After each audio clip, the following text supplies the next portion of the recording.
Makefest is a festival that celebrates everything makery. It's a free family event that everyone's welcome to, that wants to celebrate makers but also introduce new people into being creative and the positive impacts that can have on them. Really, there are a number of different benefits. The opportunity for people to showcase their creativity, but secondly also from a networking point of view as well. This is a great opportunity to start making those connections again. What I've found from talking to people is that there is a real demand for workshop activity.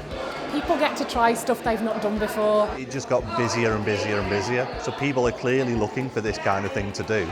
Absolutely, love to see Makefest happen every year. I think it should be, an intrinsic part of the cultural calendar. We'd really like to see Makefest again next year, wouldn't we? We've had so much fun, it'd be great to do it again.